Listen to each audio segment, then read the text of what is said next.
फिर से आप सभी का स्वागत है। कांग्रेस सरकार के वरिष्ठ मंत्री डॉक्टर बी.डी. कल्ला ने कहा है कि भाजपा अब तक पर्दे के पीछे रहकर प्रदेश में सरकार गिराने का षड्यंत्र रच रही थी, लेकिन अब भाजपा विधायकों की बाड़ेबंदी से ये पार्टी पर्दे के सामने आ गई है। कल्ला से खास बातचीत की सहयोगी नरेश शर्मा ने।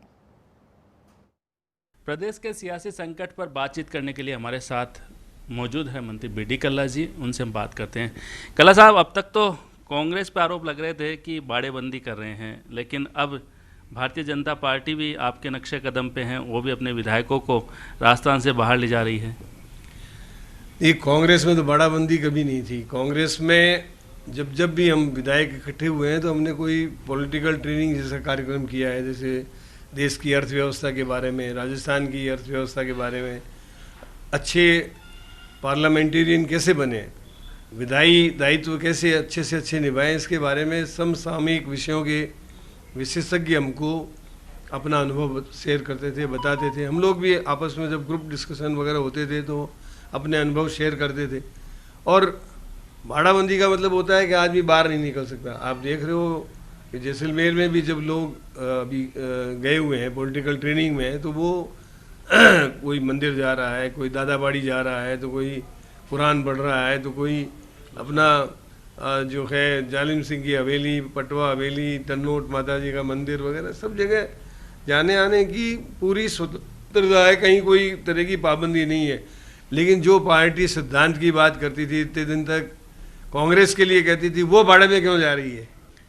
हमारे पास आज की तारीख में 103 विधायकों का समर्थन है, और जो हमारे साथी गए हैं उनमें भी हमको आशा है कि वो हमको किसी न किसी रूप में समर्थन देंगे, पार्टी से अलग नहीं जाएंगे, ऐसा हम भरोसा करते हैं।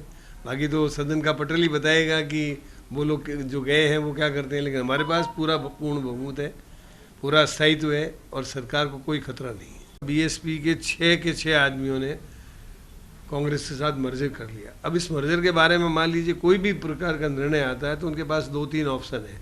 एक तो वे नए दल का गठन कर सकते हैं और नए दल का गठन करके कांग्रेस ज्वाइन कर सकते हैं, नए दल के माध्यम से व्हिप जारी करके और कांग्रेस का साथ दे सकते हैं। उन्होंने निश्चित रूप से कांग्रेस ज्वाइन कर ली है।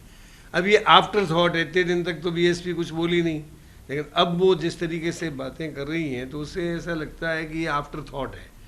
और मैं समझता हूँ कि कहीं भी ये 6 आदमी जो है वो कहीं डिबार नहीं हो सकेंगे। बीएसपी का जो व्हिप है वो इनके ऊपर लागू नहीं होगा। व्हिप लागू होता है बीएसपी का चुना हुआ विधायक, और वो उनका है, उनके कॉन्फिडेंस का है। वो जो व्हिप जारी करेगा उसका पूरा भरोसा है कि वो कांग्रेस के पक्ष में जारी करेगा। बिल्कुल, मुस्कुराहट साहब कहती है कि सरकार को कोई खतरा नहीं है, और साथ में अगर कोर्ट से किसी तरह का विपरीत फैसला भी आता है तो कांग्रेस उस रणनीति के लिए भी तैयार है। कैमरामैन विनोद के साथ Naresh Sharma, first India news, Jaipur.